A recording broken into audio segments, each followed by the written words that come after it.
how much did it ease things for you to have your contract done coming into this season? Yeah, obviously it's nice to get some term, and to it probably would have been a contract year after this year. So yeah, to not have that limit over your head is hopefully going to free me up and allow me to play my game. But yeah, it's definitely a little bit of a relief and a lot of excitement too. So yeah.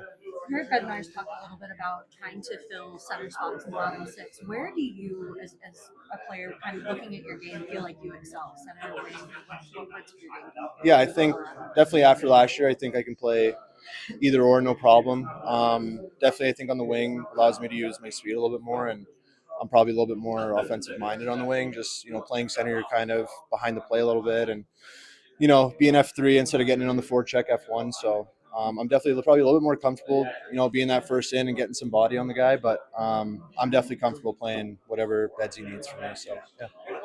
Do you feel like last year your game experienced some growth, and does that influence your decision to continue on here in Colorado? Yeah, absolutely. I think the coaching staff did a great job with me, and I think once getting to play with OC and Jers, I think they were great for me. They made my job easier. They made me look better. So definitely was nice, to kind of form into that shutdown line and be able to play against some top lines in the league, and have the responsibility of shutting them down and being out late in the game. I think that was an area of growth in my game this year, and definitely looking to continue that heading into this year with those two guys as well.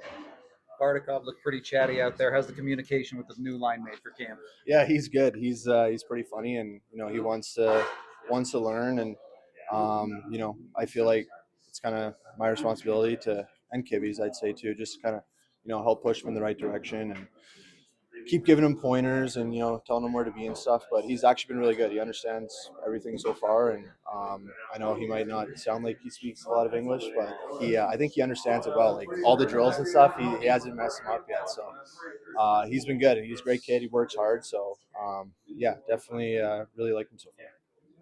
Coach has talked about the excitement coming into this season, having that kind of more solid group. Yeah. How is that for you from compared to last year? Yeah, I think start of last year, I think there was a lot of we had some injuries, and it probably wasn't the lineup at the start of the year that we were going to have, going into middle of the season or the playoffs even. So there's a lot of turnover, but I think this year it's just the familiar faces. Mostly everyone's pretty much back. So everyone's pretty much healthy right now too. So I think other than us, I think hopefully our lineup will, if everyone stays healthy, kind of be right through the whole season and lead into playoffs and all that good stuff. But yeah, definitely a little bit of a change from last year for sure with that. You mentioned a big role in the penalty kill, and I know just keying in on the Dallas series, that's probably an area for improvement going into this year. Where do you want to see that unit take a step forward? Yeah, I think obviously playoffs last year we probably didn't do our job to our full capability. I think middle of the season there, I think we were doing really well. We started off, dug ourselves a bit of a hole with the kill a little bit, and then as the season went on, it definitely grew and grew, and then getting to playoffs felt like a little bit of a disappointment on our end. So I think this year, just looking for consistency right through the whole, right from game one all the way, into Christmas, trade deadline. But yeah, just limiting grade A chances, and being able to be that momentum changer, I think is something. If we do that consistently and practice it during the year, hopefully playoffs come around this year, and we'll be able to be more of a contributor and kind of swing the momentum in our direction instead of in instance Dallas last year when they got a power play goal. So that's what we're looking to do this year.